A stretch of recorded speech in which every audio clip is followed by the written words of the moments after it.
poverty in Mexico is measured under parameters such as nutrition, clean water, shelter, education, healthcare, social security, quality and basic services in the household, income and social cohesion as defined by social development laws in the country. It is divided in two categories, moderate poverty and extreme poverty. While less than 2% of Mexico's population lives below the international poverty line set by the World Bank, as of 2013, Mexico's government estimates that 33% of Mexico's population lives in moderate poverty and 9% lives in extreme poverty, which leads to 42% of Mexico's total population living below the national poverty line. The huge gap might be explained by the government's adopting the multidimensional poverty method as a way to measure poverty, so a person who has an income higher than the international poverty line, or well-being income line set by the Mexican government might fall in the moderate poverty category if he or she has one or more deficiencies related to social rights such as education, nutrition, or living standards. Extreme poverty is defined by the Mexican government as persons who have deficiencies in both social rights and an income lower than the well-being income line. Additional figures from SEDESOL estimates that 6% live in extreme poverty and suffer from food insecurity. Mexico's positive potential and the result of millions in poverty is always a topic of discussion among opinion makers. Some economists have speculated that in 4 more decades of continuous economic growth, despite common trends in Mexico, such as emigration and violence, Mexico will be among the 5 biggest economies in the world, along with China, the United States, Japan, and India. Recently, extensive changes in government economic policy and attempts at reducing government interference through privatization of several sectors, for better or worse, allowed Mexico to remain the biggest economy in Latin America, until 2005 when it became the second largest, and a so-called trillion-dollar club member. Despite these changes, Mexico continues to suffer great social inequality and lack of opportunities. The current administration has made an attempt at reducing poverty in the country, to provide more opportunities to its citizens such as jobs, education, and the installation of universal healthcare. Background: Mexico's unequal development between the richer urban zones and the considerably poorer rural zones have been attributed to the fast economic growth that took place during the so-called Mexican Miracle, the period on which Mexican economy did a transition from an agriculture-based to an industry-based one, which led many people to relocate in the cities. Even though investments were pouring into urban infrastructure, the government generally couldn't accommodate the rapid influx of people, which led to the development of slums in the outskirts of many cities in Mexico. The constant governmental corruption is another factor to which poverty is frequently attributed. Only in recent years, after various economic setbacks, Mexico has recovered to a level where the middle class, once virtually non-existent, is beginning to flourish. Social stratification is still greatly present in Mexico, can be traced back to the country's origin. In the colonial period, before its independence, the upper class was composed of those who owned the land and the lower class was made of those who worked the land. After the Mexican Revolution, the government ceded an estimated 50% of the land to the general population, covering a small portion of the gap between the wealthy and the poor. Land ownership continued to be main source of wealth for Mexicans and has dictated the hierarchy of wealth distribution amongst the population. After the country entered its economic-industrial transformation, industrialists, businessmen, and politicians have controlled the direction of wealth in Mexico and have remained among the wealthy. The average individual gross annual income in Mexico in 2002 was $6,879 and 37 cents. 12.3% of the Mexican labor force earns the daily minimum wage or MX $1,343.28 per month. 20.5% of the labor force earns twice the minimum wage and 21.4% earns up to 3 times the daily minimum wage, while 18.6% earn no more than 5 daily minimum wages. Only 11.8% of the working population earn wages equal or above MX $6,716.40 per month. According to Jaime Saavedra, World Bank Poverty Manager for Latin America, Mexico has made considerable strides in poverty reduction since the late 1990s, with performance above the Latin American average. Saavedra explained that, between 2000 and 2004, extreme poverty fell almost 7 percentage points, which can be explained by development in rural areas, where extreme poverty fell from 42.4% to 27.9%. The urban poverty rate, however, got stuck at 11.3%. Government involvement social development began to take place in the form of written policy in the early 1900s. The Mexican Constitution, approved in 1917, outlined the basic social protections citizens are entitled to, including the right to property, education, healthcare, and employment. And it establishes the federal government responsible for the execution and enforcement of these protections. The global economic crisis of the late 1920s and forward slowed down any possibility of social development in the country. Between the 1920s and the 1940s the illiteracy levels range between 61.5 to 58%, due this the government focused on establishing social protection institutions. By the late 1950s, 59% of the population knew how to read and write. In the 2000s only 9.5% of the population older than 15 years was illiterated.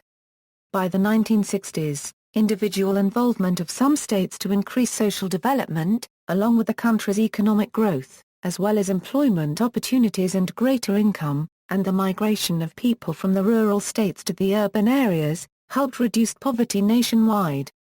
The 1970s and 1980s saw the transformation of government and economic policies. The government gave way to flexible foreign trade, deregulation and privatization of several sectors. After the economic crisis of the 1990s, Mexico recovered to become an emerging economic power. However, the number of poor nationwide has remained constant even with the country's overall growth. Regional variation Historically, southern states like Chiapas, Oaxaca, and Guerrero have remained segregated from the rest of the country. Their implementation of infrastructure, social development, education, and economic growth has been poorly accounted for. These states hold the highest levels of illiterates, unemployment, lack of basic services such as running water and sanitation, overall urban infrastructure, and government establishment. As citizens of the least fortunate states have noticed growth and improvements in other states, many have simply left seeking better opportunities. Causes of poverty. The reasons for poverty in Mexico are complex and widely extensive. There is a consensual agreement that a combination of uneven distribution of wealth and resources sponsored by economic and political agendas to favor the rich and powerful is a major contributor to the millions left behind. Individual condition equals. In the economic sense, access to insufficient monetary means to afford goods and services becomes the immediate reason to be poor. Because a person's personal income dictates what he or she can afford and what he or she will remain deprived of, the first common cause of poverty is the individual condition. This means, a person's individual circumstances and possibilities create their opportunity for access to goods and services. This condition is triggered by a person's income, education, training or work experience, social network, age, health, and other socio-economic factors. Lack of and unavailability of education. As population has grown, the number of students enrolled in schools throughout the country has grown tremendously since the 1950s. At the same time, government efforts to accommodate the growing student population, improving the quality of instruction and promoting prevalent school attendance has not been enough, and therefore education has not remained among priorities for families who must struggle with poverty. 700,000 students grades 1 to 9 dropped out of school in 2009 in all of Mexico. 7.9% of the population is illiterate. 73% of Mexican households have at least one member without education or education below the 7th grade. 40% of people in the states of Chiapas, Veracruz, Hidalgo, Oaxaca and Guerrero have education below the 7th grade. Underemployment. Getting an education does not immediately translate to landing better-paying jobs or overcoming underemployment in Mexico, according to data compiled by the Civic Observatory for Education. fewer than 20% of recent graduates managed to find an appropriate position during their first round of job hunting. Although the country has made great strides in education and professional training, the absence of a serious employment policy means that economic expansion is sacrificed so that higher prices can be avoided. That exerts a negative impact on the labor markets in both the short and medium term, and on new professionals most of all. Situations like this have caused the standard of living among the urban middle class to deteriorate and as a consequence brings on emigration from this sector to other countries, mainly the United States and Canada. Other challenges: Mexico does not promote equal opportunity employment despite established laws forbidding most socially recognized forms of discrimination. The government doesn't become sufficiently involved to promote opportunities to all citizens, including reducing discrimination against middle-aged and elder citizens. Over 1 million of the unemployed face age discrimination and 55% of all unemployed face some form of discrimination when seeking employment. There are virtually no opportunities for individuals with special requirements such as the disabled. As job seekers become older, it is harder for them to get employed as employers tend to seek candidates within the younger than 35 range. Social Security is insufficient and there is a huge gap in proportion to the entire population, the workforce, and the retired. There is no unemployment insurance in Mexico. Insufficient infrastructure Mexico is a country where investment on infrastructure has remained as unequally distributed as income, especially in rural areas and in the southern states. Because many people establish in rural areas, without government permission, and without paying property taxes, the government does not make significant efforts to invest in overall infrastructure of the entire country, yet it has started to do so until the 1990s. Communities often face a combination of unpaved roads, lack of electricity and potable water, improper sanitation, poorly maintained schools, vandalism and crime, and lack of social development programs. The government did not begin to focus on improving and modernizing the federal highway system up until 2 decades ago when it was composed of 2-lane roads. Often death traps and the scenarios of head-on collisions between truckers and families on vacation. City and state governments often face challenges providing citizens who live on informal commerce with the basic services of urbanized life. To worsen the problem, the housing laws often vary greatly from one state to another, with the state of Hidalgo having no housing laws at all. Because of this, higher-income communities will invest in the development of their own communities while lower-income communities might be deprived of the basics such as running water and drainage in various cases. Geography and poverty. The concentration of poverty and distribution of wealth and opportunities is clearly visible from a geographic perspective. The northern region of the country offers higher development while the southern states are the most impoverished. This is clearly the result of states equipped with better infrastructure than others. The states of Chiapas, Oaxaca, and Guerrero are among the least developed in the country. These states hold the highest numbers of indigenous population. As a result, 75% of the indigenous population lives on moderate poverty line and 39% of these under extreme poverty.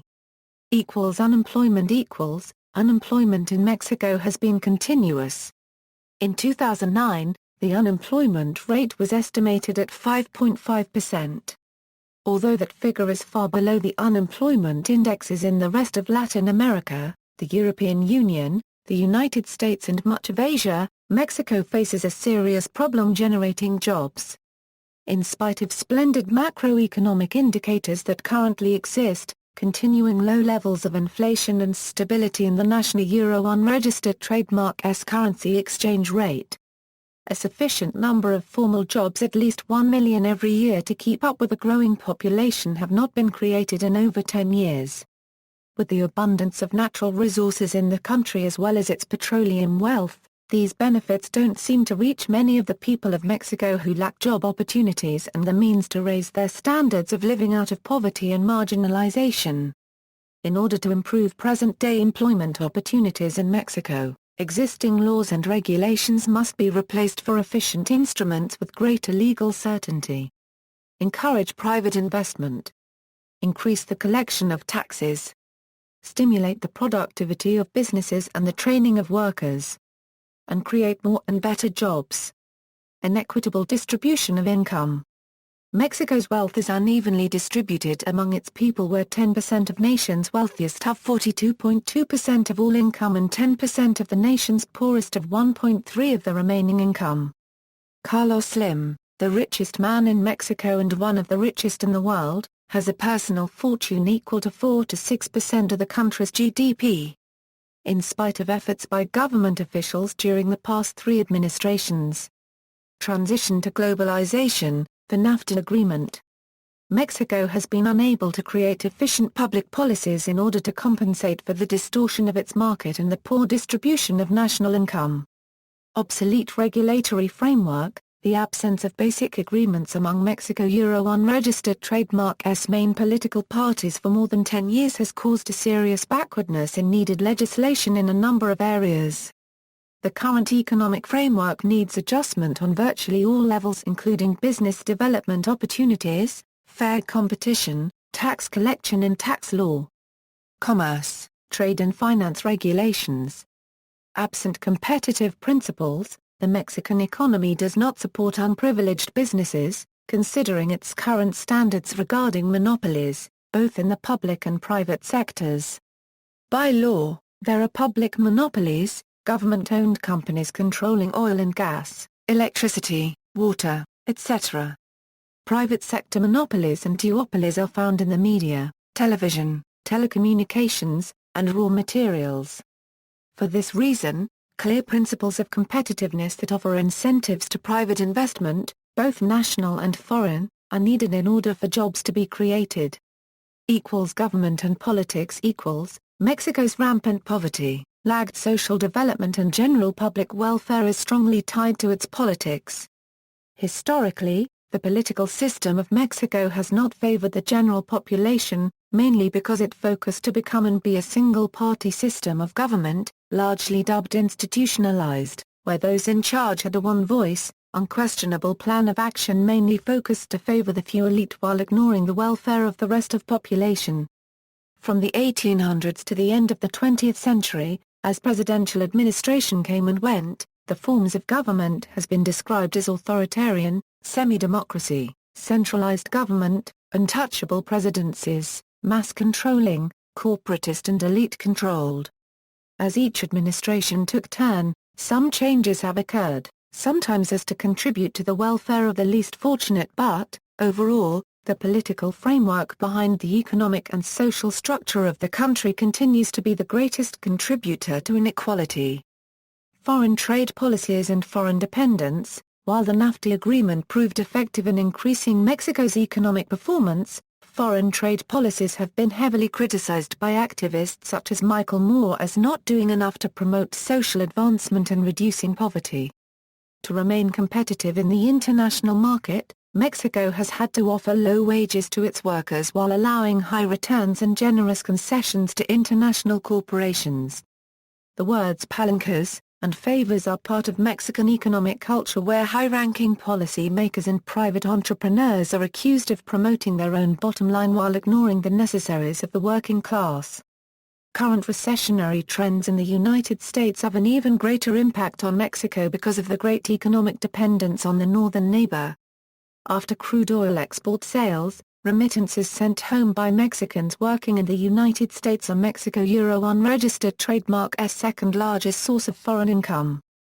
Government efforts and economic policies. Administration after administration, economic policies and social development programs have been targeted at decreasing poverty and increasing development in the country. Even with the best of intentions, friction between the special interests of decision-makers and the general public welfare makes it difficult for clear goals in the benefit of the public to be accomplished. Cancun is an example of where the government have failed to promote general welfare and unequal distribution of wealth. While known for its crispy white beaches, fancy hotels of international renown, and spring break, Cancun shows a notorious economical inequality between the touristic urban zones and its more rural outskirts, where in various cases, the poorest neighborhoods lack one or more basic services. Transparency and corruption. the lack of political transparency in Mexico has led to bureaucratic corruption, market inefficiencies, and income inequalities.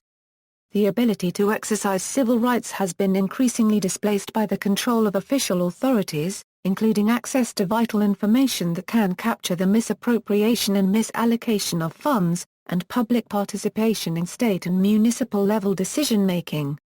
This opens up a channel for corruption. Evidence of this can be derived from the Corruption Perception Index 2010. Mexico received a low score of 3.1, on a scale of 0 to 10. The result is a diffusion of corruption, from the state to the municipal level, and even right down to local security. While it can be difficult to quantify the costs of corruption with pinpoint accuracy, a report from the UN estimates that the cost is about 15% of Mexico unregistered trademark SGNP, and 9% of its GDP. Such higher costs have adversely affected the growth of the economy, for instance deterring foreign investments due to uncertainty and risk. A study by PricewaterhouseCoopers reveals that Mexico had lost $8.5 billion in foreign direct investments in 1999 due to corruption. Business companies admit to spend as much as 10% of their revenue in bureaucratic bribes. 39% is spent on bribing high-ranking policy makers and 61% on lower-ranking bureaucratic administrative office holders. At least 30% of all public spending ends up in the pockets of the corrupt. Even the domestic impact of corruption is no less severe, incurring additional expenses on firms and households. A family on average pays 109.50 pesos as bribes to authorities. Households have also reported paying up to 6.9% of their income as bribes. In total, the cost of corruption in terms of GDP was estimated to be about $550 billion in 2000. The situation is still problematic in spite of recent initiatives by the state to become more transparent to the public. Over the years, there has been an effort by the government to reduce opacity, but even so, these initiatives often do not realize their full potential. In June 2003, under Vicente Fox's unregistered trademark presidency, the implementation of the federal law of transparency and access to public government information offered civic organizations and members of the public to acquire previously undisclosed information. This reform has led to the exposure of previous under-the-radar activities, such as the government unregistered trademark's misappropriation of 200 million pesos that was intended to combat AIDS. And yet, censorship is still prevalent. In 2008, changes were proposed to increase the subjugation of IFA unregistered trademark's decisions to state control, so that the distribution of information would become more centralized. A number of vertical subversions were also carried out at the time, including the merging of offices that handled information requests with less important agencies. This violated the earlier progressive changes to the Constitution, including Article 6, so that transparency was threatened. Opacity is therefore a major player as a determinant of inequality, especially in affecting the welfare of lower-class households. When resources are misallocated and official funds pocketed by illegitimate parties, the true quality of public services such as healthcare tend to be lower than expected. Similarly, the secrecy of the government unregistered trademark's budget allocation prevents public scrutiny, so it is difficult to establish financial accountability. As well, from a broader perspective, vital infrastructure from projects, especially those aimed at facilitating social mobility, will also have to deal with the potential impediments caused by the overpricing effect and unnecessary risks of corruption, thereby reducing the accessibility of infrastructure for the poor, especially in rural areas where such infrastructure is less established than in urban areas. Reducing poverty. Poverty aid organizations and social development groups have remained active in Mexico. Despite foreign and national aid programs in the country, the overall level of poverty in the country prevails.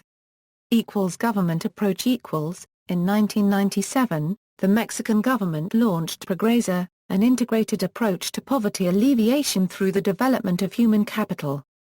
In 2002, the Social Development Secretary replaced Progresa with Oportunidades, extending coverage to the urban poor and aiding high school students. equals Transparency Collective equals, the Transparency Collective, or El Colectivo por la Transparencia in Spanish, is a non-governmental collective organization that advocates transparency in Mexico. It was first formed by 6 civil society organizations in 2002 to demand for greater transparency from state agencies, and the right to access information. Currently, it consists of 11 civil society groups with the common goal of strengthening democracy and raising accountability and the transparency of the state. The Transparency Collective offers an avenue for locals to seek help in obtaining the right to information by offering manuals and online tutorials teaching the locals how to file a request for information. It also discusses topics like human rights, the legislature and government budgets so that locals will be more informed and aware of their rights. For example, Funda, an NGO which specializes in government budget analysis, runs workshops to educate the public on disseminating information released by government agencies. The Transparency Collective has also been working with IFAI. The civil society was productively engaged in the reform of the Constitution. For example, CIDE, an academic focusing on public policy, worked at state level helping states comply with the reform. Funda also focused on evaluating government responses to information requests, the appeals process and on training groups to analyze information released by the government. Despite the organizational size of the Transparency Collective, collectivization has nonetheless been an important factor in its effectiveness. The collective call for greater transparency was one of the reasons for the comprehensive reform of Article 6 of the Mexican Constitution in 2007, which heralded a new level of progression for Mexico's right-to-know movement. The reforms guaranteed the public's rights to non-confidential information at all levels of the government. State transparency laws also had to be standardized around certain basic principles within a year, and states had to implement electronic information systems. However, in spite of this, there is still a considerable way to go to achieve full transparency. The 2008 constitutional amendments, and interference of the judiciary branch with the demanded disclosure of tax information, threatened the FOI laws that were previously established. Nevertheless, this movement has been met with fierce protests from civil society groups, and the collective continues to appeal to the government to allow for more civil participation. Demographics. Mexico's wealth is unevenly distributed among its people where 10% of nation's wealthiest have 42.2% of all income and 10% of the nation's poorest have 1.3% of the remaining income, 53.4% of the rural population and 36.2% of the urban population has education below the 7th grade, 18.9% of the rural population and 8.9% of the urban population lacks any form of formal education. Current figures estimate that at least 44.2% of the population lives under poverty. Of those, 33.7% live under a moderate state of poverty and at least 10.5% live under extreme poverty. States with highest human development: Baja California Norte, Baja California Sur, Chihuahua, Coahuila, Colima, Federal District, Nuevo León, Quintana Roo, Sinaloa, Sonora, and Tamaulipas. States with lowest human development: Chiapas, Guerrero, Hidalgo, Michoacán, Oaxaca, Puebla, Tabasco, Tlaxcala, Veracruz, and Zacatecas. World comparison equals, the next comparisons are done between national poverty lines, meaning that each country has a different criteria to set its poverty line. For a comparison among countries under the same criteria, see International Poverty Line. Mexico is the second richest country in Latin America, after Brazil. And the second Latin American country with most number of poor, after Brazil as well. Given Mexico's population is about 80 million less than Brazil. Mexico has the 11th to 13th richest economy in the world and ranks 4th with most number of poor among richest economies. Mexico is the 10th to 13th country with the most number of poor in the world. Of the 10 countries with greater population, Mexico ranks 8th as nation with most number of poor behind the People's Republic of China, India, Indonesia, Brazil, Pakistan, Nigeria, and Bangladesh. Of 193 United Nations members, At least 113 nations show higher levels of poverty and decreased social development, and at least 55 other nations have less poverty and higher social development. Mexico ranks 56th among most developed of the world's nations. It ranks 4th as most developed of Latin American countries, behind Chile, Argentina, and Uruguay. Poverty and indigenous communities. Indigenous communities suffer particularly from poverty, causing them to be marginalized from society. Although local and federal governments implemented social protection programs so as to alleviate poverty conditions and interregional disparities, in general, conditions for indigenous people remain unchanged. Studies have shown that ethnicity is an important cause for inequality in income distribution, access to basic health care services and education, which in turn explain the significant difference in earnings between indigenous and non-indigenous people. According to the World Bank, about three-quarters of indigenous peoples in Mexico are poor, and the gap between indigenous and non-indigenous groups is very high. The difference in poverty has been divided into explained and unexplained components. The explained components are the amount of the gap attributed to observable characteristics such as education, age, occupation, region of residence and so on, which account for three-quarters of poverty. The unexplained components are related to the level of discrimination and explain a quarter of the poverty. Indigenous people in Mexico are faced to significant disadvantages in economic and social outcomes, and although discrimination against them appears to be decreasing, the government needs to improve education and government services to reduce the poverty gap. Based on their research, the World Bank suggests the promotion of equal healthcare access for indigenous peoples, though the implementation of a Head Start program that focuses on maternal and child health issues, as well as improving data collection efforts related to identifying indigenous populations, to better monitor progress over time. See also, 2011 Mexican protests. References. Further reading, Kevin J. Middlebrook and Eduardo Zepeda, Confronting Development, Stanford University Press, Assessing Mexico Euro Unregistered Trademark S Economic and Social Policy Challenges. Daniel Hernandez Franco, Cristina Barberina Rioseco, Jose Copyright Angel Camacho Prudent, Hayded Veralamas des Nutricia Cube den Infantil y Pobreza en Mar Copyright Zico, Secretariat of Social Development, SEDESOL, Study on Child Malnutrition and Poverty in Mexico. Gordon H. Hansen, Globalization, Labor Income, and Poverty in Mexico, National Bureau of Economic Research, Study on Globalization and How It Affected Income and Poverty in Mexico.